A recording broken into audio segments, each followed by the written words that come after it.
그것은 뭐를 말하냐면은 하나님이 모든 것을 주관하신다는 거죠. 주권이 하나님께 있다는 의미예요. 그게 이제 절대 주권이에요. 절대자 들어가는 말은 하나님이란 뜻이에요. 주권을 하나님이 가지신다. 만약에 우리가 주권을 가지면은 나의 주권이 되겠죠. 근데 우리 인간의 주권은 없어요. 하나님이 다 갖고 계신 거예요. 그러니까 우리가 이것만 알면 성공합니다. 하나님이 주권자라는 것만 알면 성공해요. 근데 이게 이제 잘 안 돼요, 사실은. 그래서 오늘 절대 주권 하나님에 대해서 우리가 아는 시간 되기를 바랍니다. 이번 주 강단에서 우리 100배 결실을 맺는 삶에 대해서 나눴죠. 자, 100배 결실을 맺는 삶에 제일 중요한 열쇠가 뭡니까? 무엇에 지배되는가 하는 거였어요. 내 인생이 무엇에 영향을 받고 무엇에 지배되는가 하는 것이 나의 모든 것입니다. 어떤 사람이 날마다 뭔가를 이렇게 골똘히 생각하는데 도대체 이걸 무엇이라 하지 하고 계속 이게 의문이 많은 사람이 있어요. 그러면 그 의문을 풀기 위해서 계속 갔더니 그 사람이 뭐가 됩니까? 에디슨 같은 사람 되겠죠. 이제 뭔가 이렇게 막 계속 집중하는 거예요. 그리고 또 그림을 너무 좋아해요. 그래서 계속 땅에다가 종이가 없으니까 흙을 상대로 막 계속 그림을 그렸어요. 그림 그린 사람이 나중에 보니까 화가가 되는 거예요. 또 글씨를 늘 쓰는 걸 좋아해요. 그러니까 이제 한석봉도 보면 어릴 때 가난하니까 글씨 연습하는데 모래에서 글씨를 이렇게 쓰면서 연습했다 그러잖아요. 그러니까 이제 늘 자기가 뭐에 집중하고 하는 것이 그것이 자기 인생이 되는 거거든요. 지금이라도 우리가 늦지 않았어요, 사실은. 우리가 무엇에 집중을 하고 그거에 계속 관심을 기울이다 보면은 뭔가 자꾸 이렇게 발전을 하게 돼요. 그러면서 그게 나중엔 자기의 인생 모습이 되겠죠. 직업이 되고 또 거기서 전문가가 되고 그것 때문에 승리하게 되는 것입니다. 그런 것처럼 자기가 무엇을 관심을 가지고 가는가 하는 것이 다란 말이에요. 근데 영적인 측면에서도 똑같죠. 그래서 네 가지 모습을 이제 예수님 비유를 들어 설명하지 않습니까? 그래서 제일 첫 번째, 옥토밭이라고 하는 것은 뭐를 말하냐면은, 하나님이 말씀을 받는 태도가 이제 거기에 근본에 집중하는 상태를 말하는 거예요. 쉬운 것 같지만, 뭐 세상에 고민도 많고 염려도 많은데, 우리가 그거를 집중하기가 쉽지 않잖아요. 그래서, 그 옥토밭이 되기 위해서 뭘 하는 게 아니고 저절로 옥토밭이 되는 거예요, 이미. 그런 상태가 된 것이 그 사람은 행복이고 축복이죠. 우리가 스스로 옥토밭이 가만히 있어도 옥토밭의 상태가 된다면 얼마나 그게 축복이겠어요. 그죠? 뭐 노력해서 옥토밭 되는 것보다 내가 저절로 옥토밭의 상태가 되는 것이 그게 축복이란 말이에요. 그런 것처럼 우리 인생이 말씀을 받았을 때 근본에 집중할 수 있는 상태다, 내가. 그럼 그 사람 참 행복한 인생이 되는 거예요. 대부분 사람은 그렇게 못 살거든요. 근데 우리가 가만 생각해 보세요. 내가 지금 뭐 거두절미하고 다른 어떤 문제도 많고 어려움도 많지만 이런 것보다도 진짜 말씀을 중심으로 내가 집중한다. 내가 그런 인생이 되었다. 되겠다가 아니고 되었다면 그 사람은 축복을 받은 인생이에요. 자, 그러면 옥토밭이 아닌 상태는 뭡니까? 비슷한 상황인데 아주 미묘한 차이 때문에 못 받는 거예요. 진짜 손바닥 한 장 차이보다도 더 미묘하게 차이 나는데 그것 때문에 못 받아요. 그게 뭐냐면 가시떨기에 막혀서. 이 가시떨기가 어디서 나오냐면 나한테서 나와요. 그 가시떨기가 나에게서부터 시작되는데 오직 안 되게 하는 조그마한 옥의 티란 말이에요, 사실은. 그 옥의 티가 내 속에 이 가시떨기 씨앗으로 숨어 있어요. 옥토밭이 되면은 완전 무결해가지고 하나님 말씀만 집중하고 승리할 건데 내 마음속에 뭐가 있냐면은 이 자꾸만 나의 동기가 있단 말이에요. 그 동기가 가시떨기로 나오거든요, 나중에. 그럼 그 동기가 뭐냐면은 염려로 나오고 그게 안 되니까 염려가 되죠. 내 동기가 성취가 안 되니까 자꾸 염려가 되는 거예요. 이거 돼야 될 건데, 이 사업이 잘 돼야 될 건데, 아이들이 잘 커야 될 건데, 이게 요번에 뭐 좋은 대학을 가야 될 건데, 이게 전부 내 동기거든요. 그러니까 성공과 물질과 세상과 명예와 나라는 것이 인정받지 못하면 염려가 생기잖아요. 그게 이제 내 속에 막 씨앗으로 동기가 숨어 있기 때문에 그런 거예요. 그러니까 이런 상태가 되면은 안 돼요. 그래서 염려와 물질에 대한 욕심, 그 다음에 세상의 어떤 쾌락, 세상의 어떤 모든 동기, 야망 이런 거란 말이에요. 그런 것들이 복음 말고 복음 이외에 다른 것으로 나온다면 그런 문제가 되는 거죠. 오직 복음이라면 그것이 별로 중요하지 않은데 복음 말고 이게 더 중요하게 보이는 거예요, 지금. 그러면은 가시떨기가 돼버려요, 그게. 조그마한 씨앗 하나 있는데 그게 자라가지고 마치 곰팡이가 처음엔 별거 없었는데 그게 이제 자라요. 자라는데 점점 자라서 나중에는 곰팡이가 더 커져버려요. 또 암이 하루에 암세포가 우리한테 8개에서 한 20개 사이에 만들어져요, 맨날. 이 암세포라는 게 지금도 만들어지고 있어요.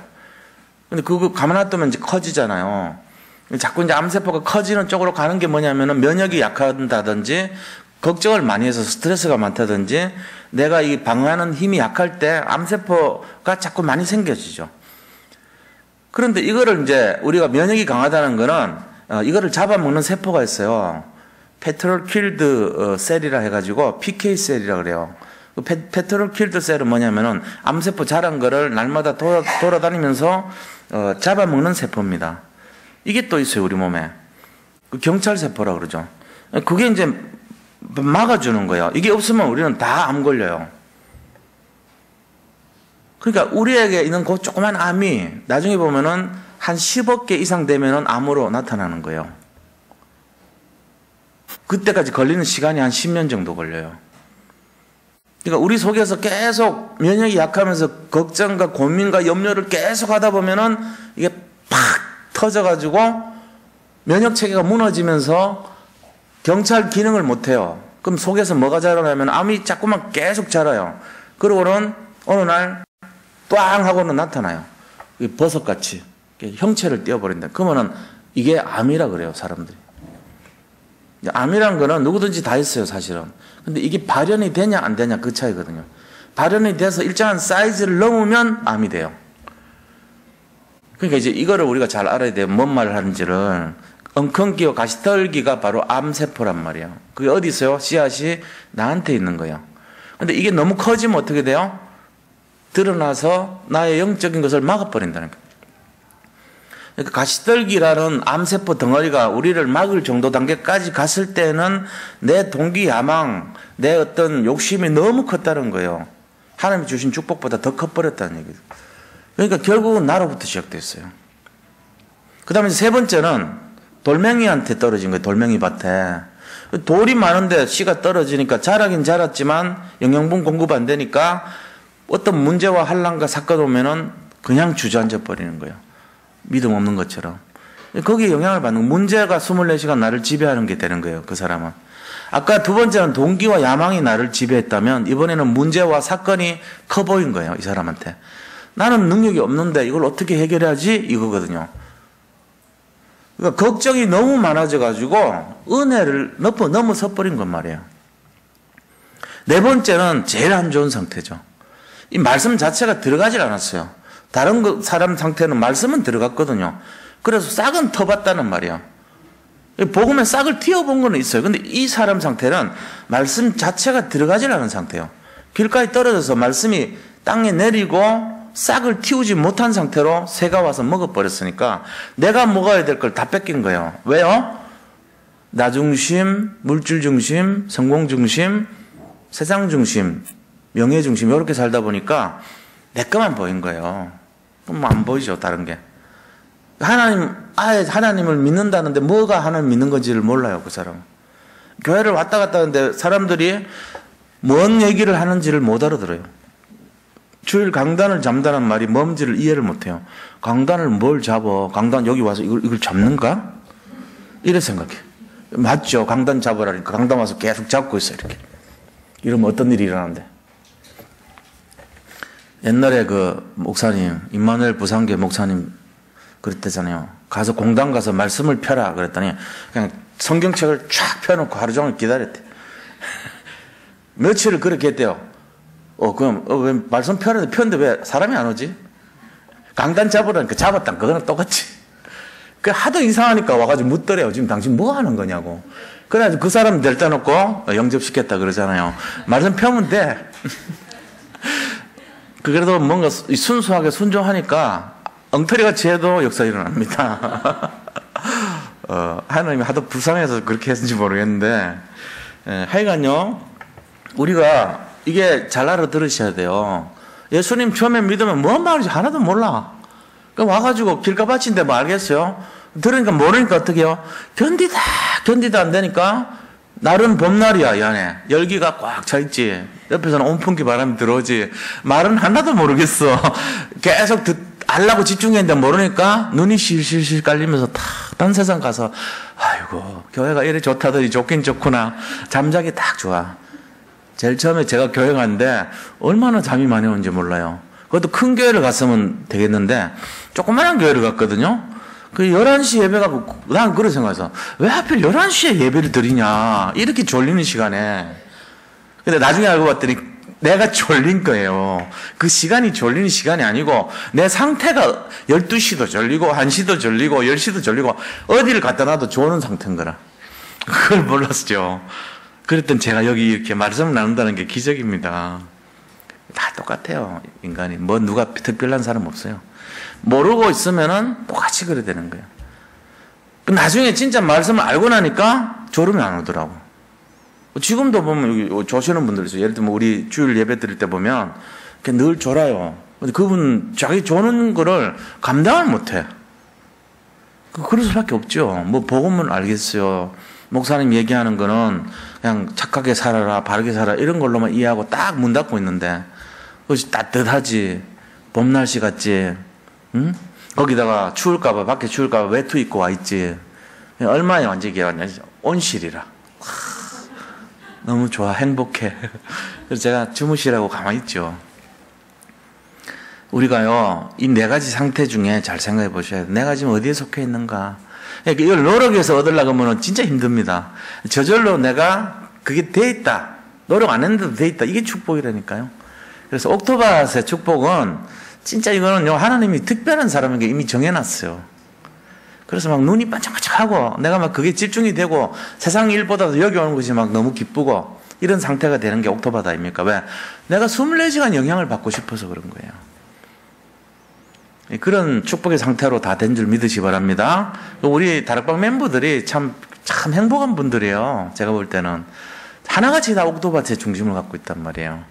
우리 단체가 안 될 수가 없는 게, 뭐, 좀 어떤 면에서 부족할지도 몰라요. 우리가 배운 것 없는 분들 모여있고, 능력도 없고, 큰 부자도 없고, 대단하게 잘난 사람도 없고, 이런 분위기일 수가 있어요. 근데 이게요, 오히려 훨씬 좋아요. 모든 걸 갖추고 있고 교수에다가 학자에다가 이 실업가에다가 막 대단한 어떤 능력을 갖고 있는 사람들은요, 거기에다 명예를 하나 더 붙이려고 교회를 갑니다. 그런 분들이 모여가지고 회의를 합니다. 그런 분들이 장로님이 됩니다. 거기서 모여가지고 협의를 합니다. 전부 세상 방식으로 하죠. 복음 없어요. 그럼 어떻게 되겠어요? 배가 산으로 올라가는 거예요.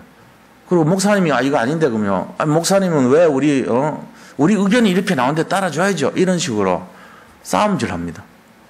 그럼 복음 없는 사람들의 모습이 그럴 거 아닙니까? 근데 우리는 어떻습니까? 뭐 이게 별로 가진 것도 없어요. 초대교회 모습이라. 뭐 이렇게 대단하게 성공도 안 했어요. 근데 우리가 가지고 있는 거 유일한 게 뭐냐? 우리는 복음을 알고 있어요. 그것 때문에 너무 좋아서 반응해요. 그게 우리를 이끌어가는 원리예요. 그러니까 얼마나 행복한 겁니까? 예수님 보실 때 진짜 내 사랑하는 사람들아 이렇게 할 수밖에 없죠. 이거를 진짜 생각하셔야 돼요. 지금 세상이 어떻게 되냐면은, 그래도 뭐 돈 좀 있는 사람들 오면 좋지 않냐. 그래도 능력 있는 사람이 오면 영향을 끼칠 수 있을 거 아니냐. 그래도 성공한 사람이 오는 게 훨씬 낫지 않냐. 이런 말합니다. 저는 아니라고 봅니다. 그런 사람들 오면 괜히 브레이크 많이 걸리고요. 더디게 가고요. 한꺼번에 망합니다. 이상하게요. 그런 사람 몇몇만 끼워버리면 교회 전체 분위기 이상해집니다. 목사님이 제대로 말을 못해요. 그러다면 안 되죠. 그럼 뭐 늘 어렵고 힘든 사람만 모여야 되냐? 그게 아니고요. 제 말씀은 복음을 24시간 귀하게 여기고 복음의 영향을 받기를 원하는 자들이, 그분이 뭐 성공하면 더 좋겠죠. 물질도 많으면 훨씬 좋겠죠. 없어도 상관없다는 거예요. 그게 기준 아니니까. 근데 제 기준은 복음의 영향을 24시간 받는 그런 분들이 모여야 되는 거예요. 교회는. 그분들의 모임이 되면 세상 살리는 자들이 되죠. 우리가 그런 모임인 줄 믿으시기 바랍니다. 너무 행복한 거예요. 저거 볼 때. 아, 우리 성도님들이 참 행복하시겠구나. 그러면은 여기서 돈 안 벌어야 돼요? 아니, 벌어야 돼요. 최선을 다해서 버시기 바랍니다. 성공 안 해야 됩니까? 아니요. 성공하셔야 됩니다. 정말로 성공하셔야 돼요. 그러면 우리는 명예 없어야 돼요? 아니, 명예 가지세요. 가능하면 명예를 가지시면 좋아요.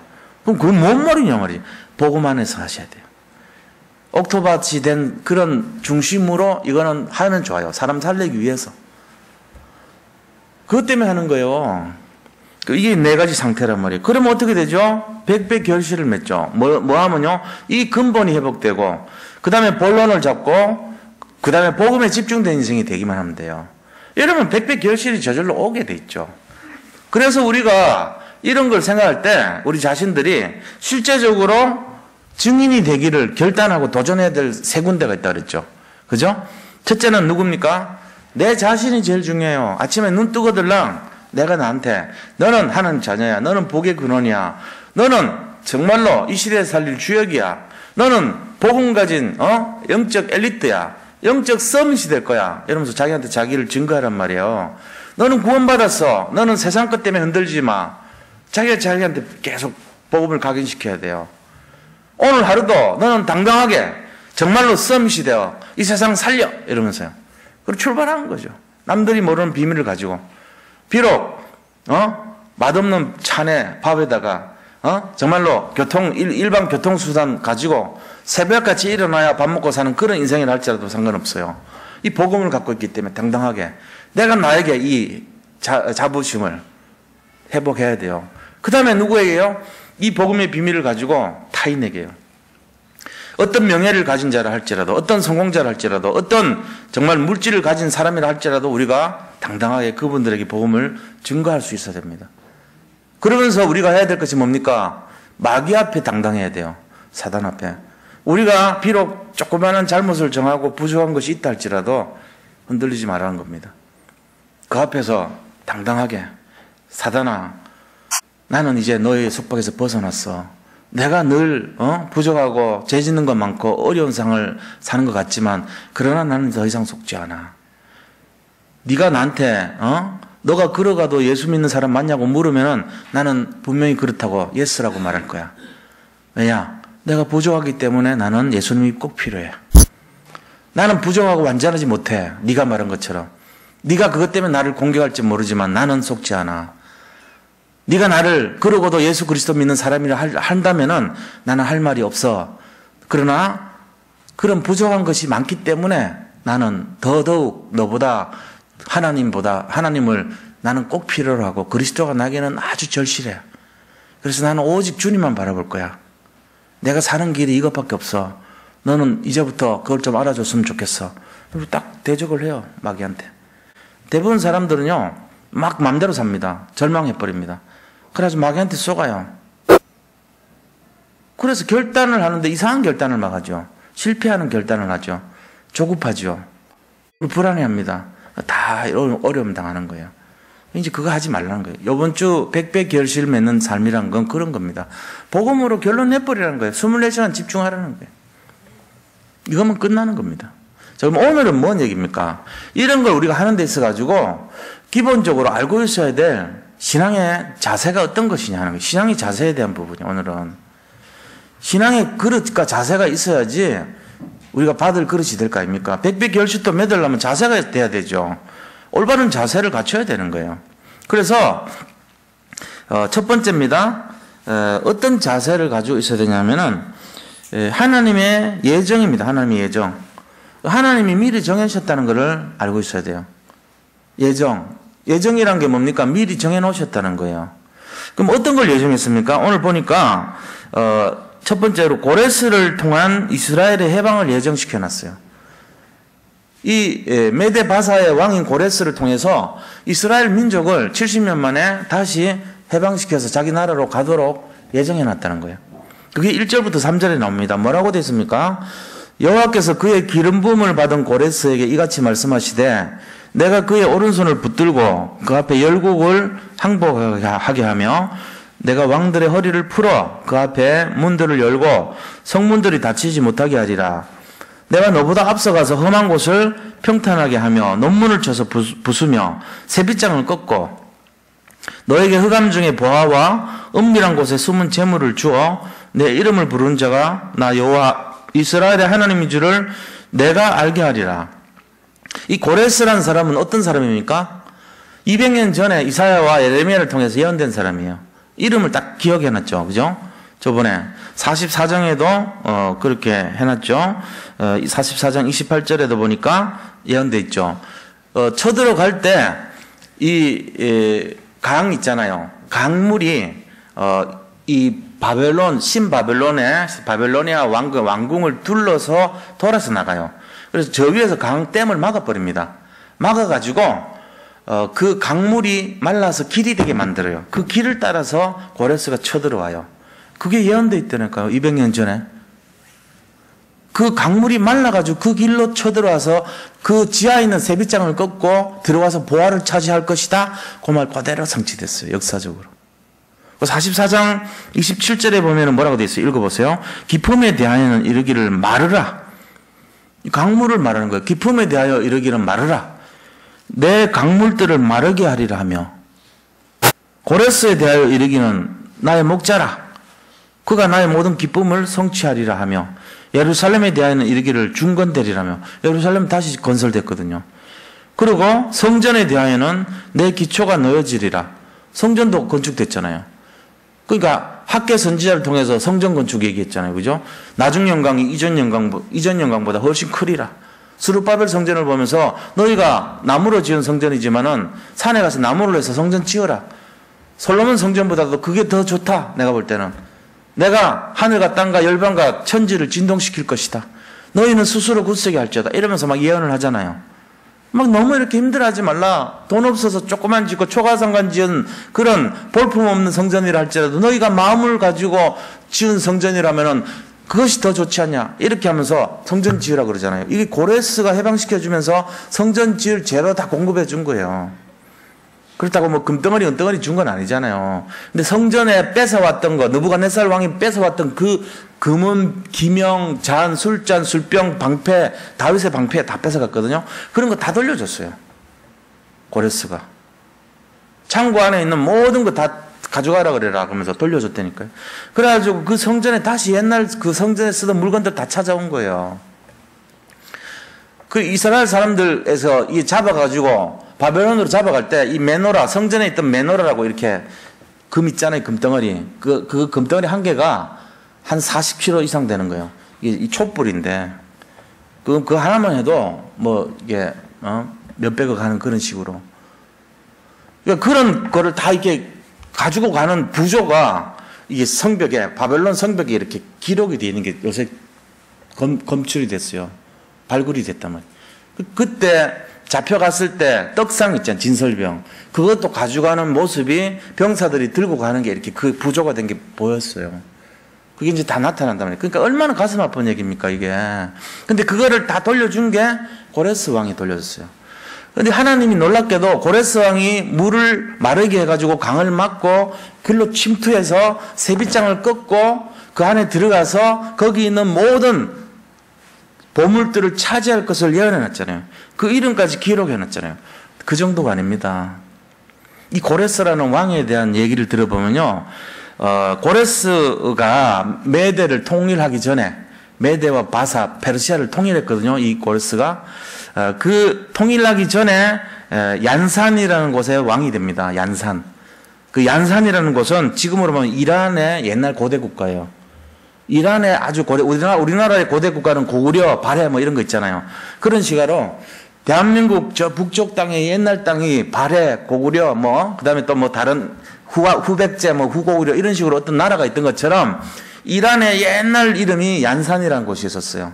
그 얀산이라는 곳의 왕이 자기가 아스티아게스라는 왕이 있었어. 아스티아게스. 이 사람이 누구냐면은 고레스 외할아버지예요.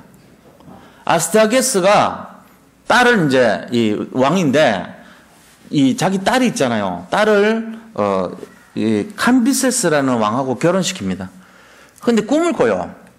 꿈에 캄비세스 왕이 자기 후계자가 돼야 되는데 자기는 아들이 없어요. 딸밖에 없어요. 그래서 자기 왕국의 후계자가 되기를 바랬는데 꿈에 보니까 곧 태어날 손자가 이 나라의 얀센의 왕이 되는 거예요. 얀산에. 그걸 딱 보니까 이제 안 되겠거든요. 아, 저 아이가 반란을 반역을 하는가 보다 해가지고 자기 밑에 있는 비서실장한테 아이 버려 죽여라 그랬어요.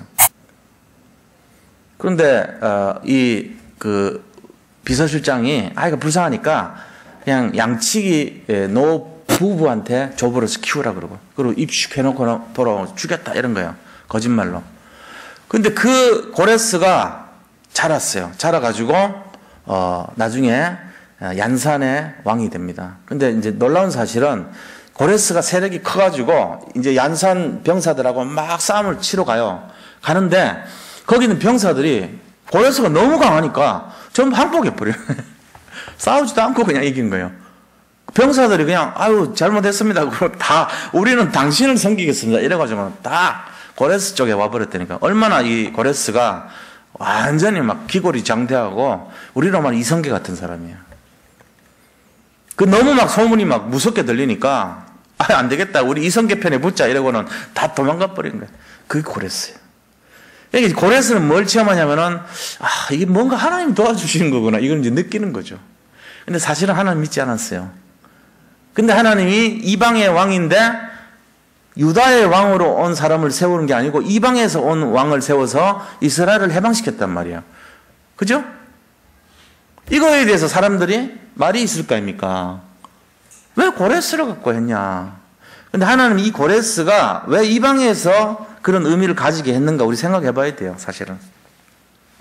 하나님의 예정이 뭐냐면은 바로 고레스를 통해서 이스라엘을 해방시키고 저 신바벨론 국가를 정복하기를 원하신 거예요. 고레스는 미디아를 얀산에서 미디아를 쳐서 메데라 그러죠. 미디아를 통일합니다. 그러고 나서 이 미디아가 바사를 칩니다. 그래서 바사하고 합쳐집니다. 바사는 페르시아예요. 그래서 메데와 바사의 연합 국가의 왕이 돼요.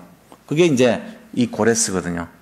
그런데 이 고레스가 다시 이 강둑을 맞고 그 마른 강을 통해서 들어와서 세빛장을 꺾고 여기 나온 말씀대로 그 다음에 들어와서 차지하면서 거기에 성문을 다 열려 젖히고 못 닫게 만드는 하나님의 원리를 통해 갖고 바벨론을 장악을 합니다. 바벨론은 이제 완전 점령을 해요. 그래서 신바벨로니아 국가의 실제적인 통일 왕국의 왕이 되죠. 그래서 그때부터 바벨론은 몰락합니다. 몰락하고 바사라는 제국이 이제 새로 시작을 하죠. 그 완전 이제 로마가 끝나고 새로운 시대가 열리듯이 바벨론이 망하고 바사라는 제국이 들어서고 이 바사가 망하고 나서 로마가 들어섭니다. 나중에 보면 로마는 이제 다른 곳에서 왔지만 그 전체적인 세계 이 역사의 흐름이 그렇게 이어지는 거예요. 우리가 이런 내용들을 본다면은 고레스는 터닝포인트의 주역이었구나 이거 알 수 있죠. 그게 하나님 계획이에요.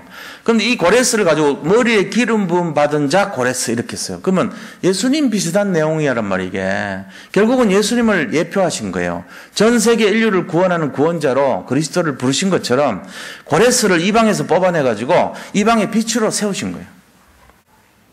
그래서 주변의 전설에 의하고 헤로도토스가 쓴 기록에 의하면은 헤로도토스 기록한 내용들 읽어보면 뭐라고 되어 있냐면은 주변에 있던 모든 주변의 사람들 나라들이 메데, 바사, 그 다음에 주변에 있던 다른 신흥 국가들 많거든요. 그런 나라들의 사람들, 왕들과 백성들이 전부 고레스를 존경하였더라 이래 돼 있어요. 고레스에 의해서 전부 다 좋은 의미의 이미지를 갖고 있었다는 거예요. 무조건 막 침략해서 짓밟은 게 아니고 그들을 막 도와주고 배려해주고 같이 가자 이래준 거예요. 고레스가. 예수님이 그렇잖아요. 우리한테 와서 살려주고 도움주고 이런 거잖아요. 고레스는 하나님이 지명해서 200년 전에 기록해서 상세하게 그대로 됐지만 이게 하나님의 예정입니다. 우리가 하는 게 아니고 하나님이 하시는 거예요. 신앙생활에서 제일 중요한 게 내가 열심히 막 노력하려 했습니다. 대나무 막대기가 열심히 하는 거랑 똑같아요. 부러지려고 무슨 짓을 못 하겠어요. 하나님은 이쪽으로 가라고 했는데 나는 열심히 해서 저쪽으로 가고 있어. 나중에 보니까 부러뜨려져. 허리가 두 동강 나버려. 그제서 깨닫는 거죠. 아, 이게 하나님 뜻이 아닌가 봐요. 이러면서. 처음부터 깨달아야죠. 말씀 속에 지금 기록을 다 해놨잖아요. 그래서. 하나님 뜻이 뭔지를. 우리가 이걸 잘 알아야 돼요. 그래서 예수 그리스도를 미리 나타낸 것이다. 자, 작은 두 번째는 뭐냐면 생사화복을 주관하시는 주관자입니다. 고레스는. 하나님은 생사화복을 주관하는 주관자십니다. 하나님이. 이게 바로 하나님 예정이에요. 우리의 생사화복을 미리 정해주고 주관하신다는 거예요. 6절 7절 보세요. 뭐라고 되어 있습니까? 해 뜨는 곳에서부터 해 지는 곳까지 지는 곳에서든지 나밖에 다른 이가 없는 줄을 알게 하리라. 나는 여호와라. 다른 이가 없느니라. 해 뜨는 데서부터 지는 데까지 전부 내가 한다는 거예요. 그러면서 나는 빛도 짓고 어둠도 창조하고 평안도 짓고 환난도 창조하고 나는 여호와라. 모든 일을 행하는 자니라. 인간의 생사화복 모든 일을 만들고 짓고 세우고 이뤄가는 것이 하나님 손에 있습니다. 이걸 우리가 잘 알아야 돼요. 이게 바로 진짜 하나님의 예정을 믿는 사람들이에요. 이런 마음이 있어야 돼. 이게 믿음이라 그런 거죠. 그래서 생사화복 모든 것을 행하는 자가 나 여호와라 그랬단 말이에요. 오늘 이 믿음을 회복하시기를 축원드립니다. 이거 가지면 돼요. 우리가 뭘 이루고 싶으거들랑 진짜 성공하고 싶거들랑 하나님을 무조건 잡으세요. 그러면 성공합니다. 하나님 무조건 잡으면 성공해요. 근데 하나님 무조건 잡으면은 성공하는데 하나님 안 보여. 문제는. 그러니까 뭘 어떻게 잡아야 되지? 그걸 모르는 거예요. 하나님 잡는 방법을 알아야죠. 하나님 잡는 방법은 딴 게 아니고 믿는 거예요. 하나님을 잡으라니까 보이지 않는 하나님을 잡으면 안 되죠. 제가 늘 이렇게 액션을 보여주면서 하지만 창고, 어두운 창고, 곰팡이 핀 창고에다 빛을 넣는 방법이 뭐죠? 광주리에 퍼담아갖고 넣으면 안 돼요. 그건 틀린 방법이에요. 강주리에 퍼가지고 하루 종일 빛을 쏘다가 그걸 가지고 안에 어이 빛 들어가라 이런 짓을 백날 해도 소용없죠. 그럼 뭐 해야 됩니까? 하늘 위에 뚜껑을 열어버리면 되죠. 천정을 열면 돼요. 창문을 열어버리면 되죠. 커튼을 열고 창문을 활짝 열어버리면 빛은 저절로 들어가는 거예요. 우리가 노력하고 애쓰는 게 아니고 믿음이란 게 그런 겁니다. 믿음은 뭡니까? 내 가슴을 열어젖히고 내 속에다가 그리스도의 빛을 집어넣어 버리면 돼요. 그럼 내 속에 있는 어둠이 물러가게 돼 있어요. 염려와 걱정과 문제가 다 떠나게 돼 있는 거예요. 나를 사로잡았던 그 사단의 무리들이 견디질 못하고 혼비백산에서 떠나는 거죠. 그럼 나는 성공하게 돼 있어요. 간단한 원리를 모르는 거예요, 사람들이. 왜냐? 우리는 뭔가를 하면 뭔가를 노력해야 되는 걸로 알고 그렇게 컸어요, 지금까지. 사람이 노력해야지 돼. 뭔가 열심히 해야지 되는 거야. 그거에 익숙해져 있는 거예요. 그러니까 틀린 방법일 줄도 모르고 열심히 합니다. 아무 소용없어요, 열심히 해도. 열심히 해가지고 되는 거는, 그거는 이제, 자기가 어떤 뭔가 이렇게, 의를 쌓고, 자기 어떤, 성실함으로 쌓아가는 이 하나의 일의 인생이라면, 일의 인생. 조금 잘하면, 열심히 하면 1.2의 인생이에요. 조금 더 열심히 하면 2.0 정도, 2배. 그 정도까지는 열심히 응답입니다. 그런데 30배, 60배, 100배, 옥토밭의 비밀, 로봇의 축복, 그 다음에 뭐 오병이의 기적, 이런 거 맛보려면 열심히 하면 안 돼요. 열심 자체를 버리셔야 돼요. 그럼 어떻게 됩니까? 열심히 안 하고 뭐 합니까? 믿으면 됩니다. 주님을 꼭 붙으면 됩니다. 말씀을 따라가면 됩니다. 주님을 섬기면 됩니다. 버리는 삶이 되면 돼요. 동기, 욕심, 야망을 버리는 삶이 돼요. 말씀을 따라가면 돼요. 섬기는 종의 삶을 살면 돼요.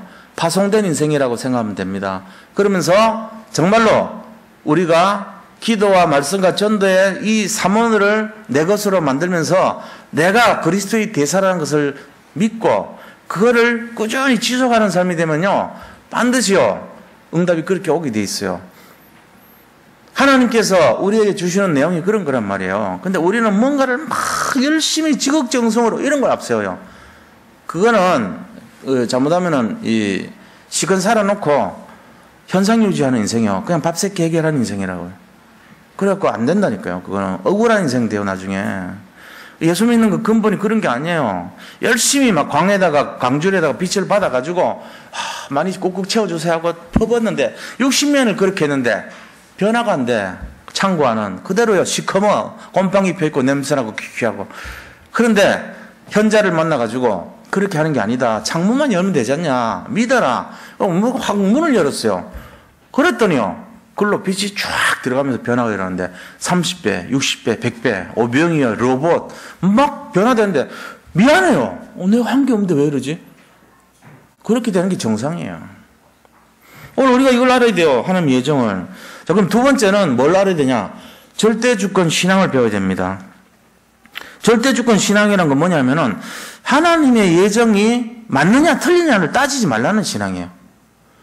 보통 사람들은요, 자기 주관적인 관념을 갖고 있기 때문에 하나님이 예정한 게 다 맞냐? 왜 그렇게 됐냐, 그러면은. 하나님이 예정하셨다면은, 내가 왜 이 꼬라지로 살아야 돼? 말이 돼? 이런 식으로 한다니까. 하나님이 예정하셨다면 내가 이렇게 살았는데 왜 이렇게 돼? 나는 왜 이런데? 나는 왜 이렇게 잘못됐는데? 내가 뭘 잘못했다고? 이게 바로 하나님의 예정을 비판하는 삶이거든요. 그거를 버려야 돼요. 하나님 전능하시다. 하나님 하시는 것은 맞다. 하나님이 예정하시는 것은 옳다. 이거를 믿는 것을 절대주권 신앙이라고 그래요. 하나님의 주권을 인정하는 거죠. 그걸 이제 우리가 좀 약간 왜곡시키고 다르게 표현하면요. 엿장수 맘대로 하냐? 이렇게 비판합니다. 맞습니다. 엿장수 맘대로 합니다. 하나님 주권이 그거예요. 하나님 맘대로 하시는 거예요. 그럼 그 말이 안 되지 않냐? 말이 안 되는 게 아닙니다. 원리가 있습니다. 하나님은 주권을 사용하실 때 공의로움을 가지고 하세요. 정의를 가지고 이 주권을 사용하신다 그랬어요.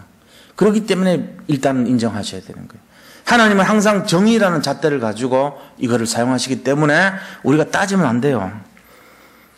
그래서 하나님의 예정에 대한 반문을 책망하십니다. 9절 10절 보면 뭐라고 됐습니까?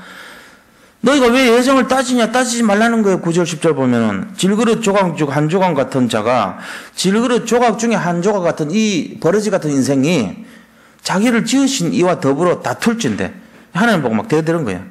화 있을진저 화가 있다는 거예요. 그 대들면 안 된다는 거죠. 진흙이 토기장에게 자기를 지으신 분 보고 야 너는 지금 뭐 만드냐? 또 네가 만든 것이 손이 없자 손이 없게 만들면 되냐? 따지면 안 된다는 거예요. 우리 모습을 보고 나를 왜 이렇게 이 모양으로 만들었어요 하나님 이거 하는 거예요 지금. 나는 왜 이렇게 집도 없고 돈도 없고 성공도 못하고 나는 왜 이렇게 머리도 나쁘고 나는 왜 이렇게 장애가 되고 나는 왜 이렇게 바보같이 살아야 되고 나는 왜 이렇게 형편없는 인생이 돼야 됩니까? 따지는 거란 말이에요. 그렇게 하지 말라는 거예요. 하나님의 예정을 인정하고 그 상태에서 감사를 해보가면 돼요. 사실은 나의 나된 것이 다 하나님의 은혜지 나의 나된 것이 전부 하나님의 원망이다. 하나님의 작품이니까 하나님 이렇게 하면 돼요. 이거 하지 말라는 거예요. 그럼 자기 엄마 아버지 원망하는 거랑 똑같다는 얘기죠. 10절에 보세요. 아버지에게는 무엇을 낳았어? 아버지 보고 지금 아버지가 낳은 게 무엇을 낳으려고 낳은 거예요? 나를 이꼬라지로 만들려고 낳았어? 이제 이런 식이다. 아들이 돼가지고 똑똑한 아들이지.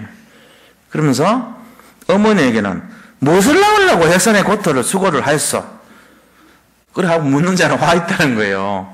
지금 내가 사는 모습 보니까 엄마가 나를 이렇게 살라고 하도록 만들려고 날 낳았어? 그래서 미역국 먹었어?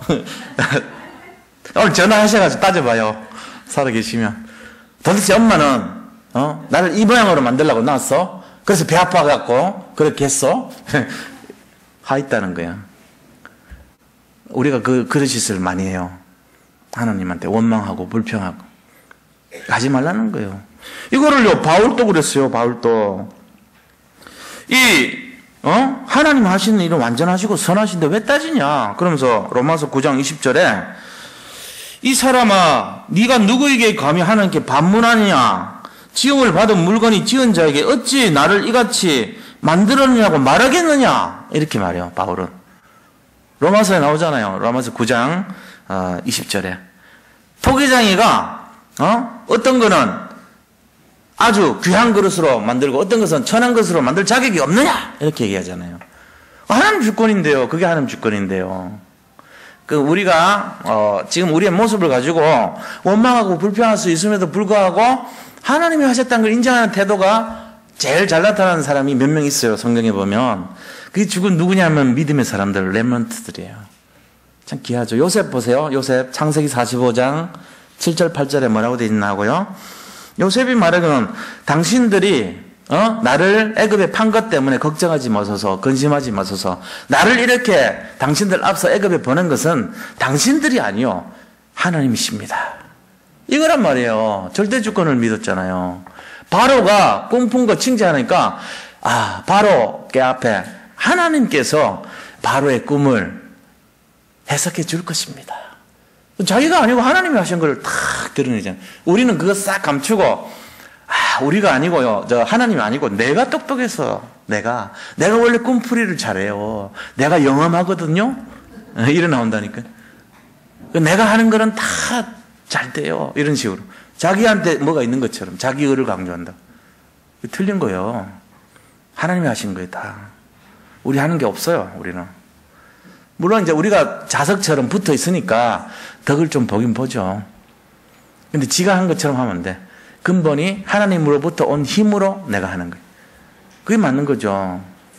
자기가 언제부터 자석됐다고. 그러면 안 돼요. 거짓말 하는 거예요. 그런 것처럼 이 하나님 앞에 우리가 그거를 해야 됩니다. 왜 이 말을 갑자기 생뚱맞게 왜 나왔죠? 이스라엘 사람들이 말하는 거예요. 왜 저 고레스라는 이방 사람이 왕이 우리 유대 왕도 아닌데 이방 왕이 우리를 해방시켜 줍니까? 하나님 왜 그렇게 만들었어요? 이건 질문하는 거예요. 그런 거 말하지 마라. 따지지 마라. 왜 200년 전에 하필이면 이 이스라엘 사람 중에 좀 멋있게 세워가지고 우리를 해방시켜주고 딱 포로대인 거 딱 데려가고 이순신 장군처럼 데려오게 하고 을지문덕 장군처럼 팍 싸워서 이기게 하고 뭔가 막 강화한창 같이 멋있게 하고 그런 사람 세우지.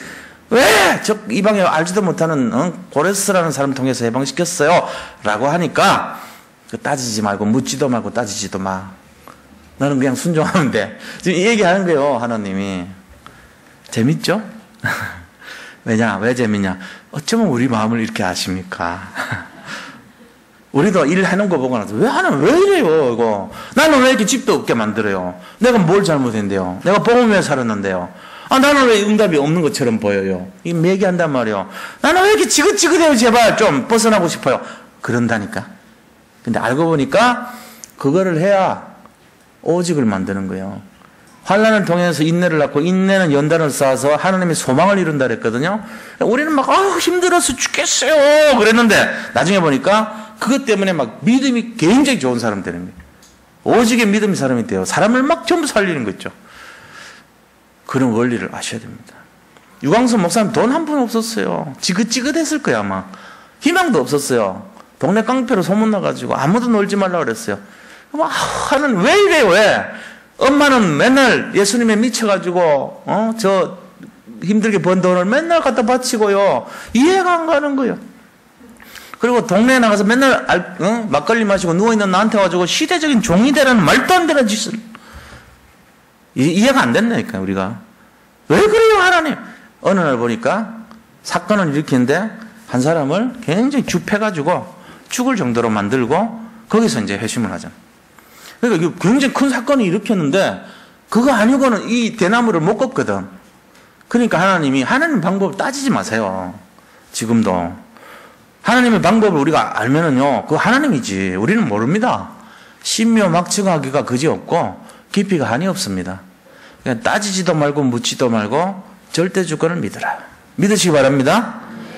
믿는 자에게 하나님이 최고의 것을 주십니다. 그걸 아셔야 돼요. 자, 그래서 이 절대주권 신앙 중에 중요한 것이 뭐냐면은 믿음과 순종입니다. 성령의 세밀한 인도를 받는 삶입니다. 이게 중요하단 말이에요. 그 순종해야 되지. 내가 이렇게 하면은 하나님 이렇게 해주실 거죠? 천만의 말씀이에요. 그렇게 해도 안 줘요. 하나님 내가 이렇게 하면은 이런 거 안 주실 거죠? 줄지도 모릅니다. 그 우리가 함부로 하나님 생각 판단할 수가 없어요. 그러니까 그런 거 하지 말고 그냥 순종하고 믿고 감사하면 됩니다. 감사하면 모든 거 회복돼요. 사실은 하나님 하시는 일은 무조건 감사하시기 바랍니다. 환난까지도 감사하면은 축복이 되게 돼 있어요. 자, 그래서 세 번째는 뭘 하냐? 그걸 통해서 뭘 하시기를 원하냐? 구원하시기를 원하시는 거예요. 구원. 22절, 23절 보세요. 구원을 이루시는 하나님이십니다.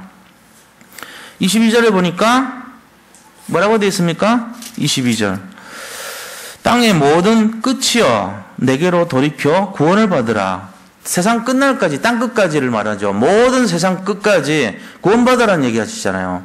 이런 절대주권 속에서 내가 하는 목표가 구원시키는 거다 이 말이에요. 땅의 모든 끝이여 내게로 돌이켜 구원을 받으라. 나는 하나님이라 다른 이가 없느니라. 너희를 구원해 줄 사람이 내밖에 없다. 너희를 구원해 줄 존재가 나 여호와밖에 없다. 그러니까 이 구원을 이루라. 이게 하나님의 목적이에요. 왜 절대주권 하나님께서 고레스를 통해 해방시키고, 왜 하나님께서 우리를 포로로 삼게 하시다가 해방시키고, 왜 하나님께서 이렇게 어렵게 만들고, 왜 하나님께서 나를 병들게 하고, 왜 하나님께서 나를 힘들게 만드십니까? 묻지 마세요. 결국은 구원을 이루는 거예요. 구원을 성취하는 방식 중에 하나일 뿐이에요. 우리가 그런 가정 없으면 구원 안 받습니다. 구원 쳐다보지도 않습니다. 분명히 그렇습니다. 우리가. 그러니까 굉장히 우리가 고생을 많이 하는 사람이다. 아, 내가 지긋지긋할 정도로 하나님 속색했구나. 내가 이런 방법 아니면 돌아올 수 없는 체질의 사람이구나. 내가 하나님 볼 때 진짜 고집 많고, 생각 많고, 변덕 많고, 그런 까탈스러운 놈이구나. 그거 알면 돼요. 근데 난 그런 거 없었는데, 그 사람은 이삭같이 순종했던 사람이 처음부터. 어쩌면 재미없어. 클라이막스도 없고, 드라마틱한 인생도 아니야. 뭔가 막 가서 감옥에도 들어가고 막 어떤 뭐 전쟁도 막 치르고 막 뭔가 막 하고 그러다 쫙 깨져가고 짜잔하고 변하고 이래야 재밌는데 그런 게 없어. 그게 축복일 수도 있어요. 어떻게 하든지 간에 우리가 구원에 이르기 위한 과정이라는 겁니다. 이걸 인정하셔야 됩니다. 지금 내 인생이 너무 드라마틱한데요. 그만큼 고집 센 사람이에요. 뭔가 파란만장한데요. 파란만장하면 1억이잖아, 1억. 파란 게 만장이면. 1억 벌기 위해서 너무 고민을 많이 하는 인생이라 맨날 마음이 거기가 있어. 그러니까 파란만장하지. 그래요. 하나님이, 보세요. 너무 정확하시다고. 우리가 어디에 관심을 갖고 영향을 받는가에 따라서 그 사람이 지금 상태니까, 그걸 갖고 따질수록, 야, 네가 그런 거야, 원래. 네 모습 때문에 그래. 네가 처음부터 안 그랬으면 나 이렇게 했을 건데? 이렇게 나온단 말이에요. 하나님 기준으로 딱 전부 인정하고, 그럼 뭘 해야 되냐? 25절 보세요. 뭐라고 되어 있습니까? 이스라엘 자손은 다 여호와로 말미암아 의롭다함을 얻고 자랑하리라. 이게 결론입니다. 이스라엘 사람들은 결국은 영적 이스라엘 사람은 예수 믿고 구원받은 자 아닙니까? 이 사람들의 끝이 어떤 것이냐? 전부 천년의 응답받고 정말 영생을 얻고 최고로 축복받을 인생이 될 것이다 이겁니다. 이게 우리의 마지막 끝이고 결론이에요. 중간 과정 갖고 따지지 마시고 시비에 걸지 마세요. 그냥 믿으시면 됩니다. 승리하시기를 축원드립니다. 자, 결론을 말씀드리겠습니다. 결론은 뭐냐면은 절대주권 신앙을 가지시기 바랍니다. 그래서 절대주권 신앙 속에서 뭘 봐야 되냐면은 하나님의 분명한 계획을 잡으면 돼요. 금년도 한 해 동안 받는 계획이 뭐죠? 천년의 응답을 받으라는 거예요.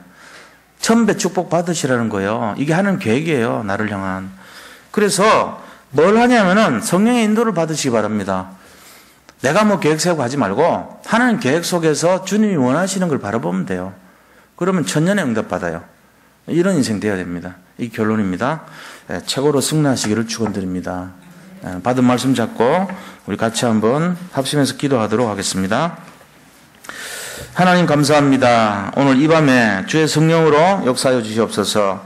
정말로 하나님께서 우리와 함께 하시고 정말 모든 것을 우리가 절대주권 신앙으로 인정하고 믿으며 하나님 그리스도에 집중하며 오직의 믿음으로 정말 하나님 하시는 모든 것을 인정할 수밖에 없는 그러한 축복 인생이 되게 하여 주옵소서. 아버지 하나님, 우리는 세상 것 때문에 고민하고 염려하고 나의 것을 탓하지만 그러나 하나님 앞에서 우리가 나의 나된 것이 전부 하나님의 은혜라는 것을 인정할 수 있는 믿음을 회복하게 하시고 하나님의 예정과 섭리를 안다면은 우리는 오직 말씀에 순종하고 성령의 인도를 받는 삶이 최고란 것을 깨닫게 될 것입니다.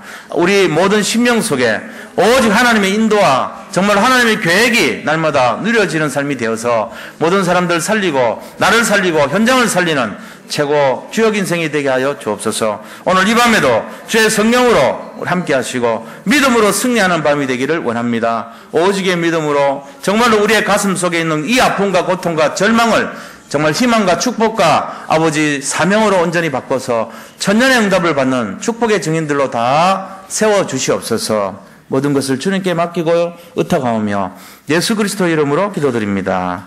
아멘. 자, 우리 찬송 하나 하고 교회 전체 기도하도록 하겠습니다. 285장 찬송 드립니다.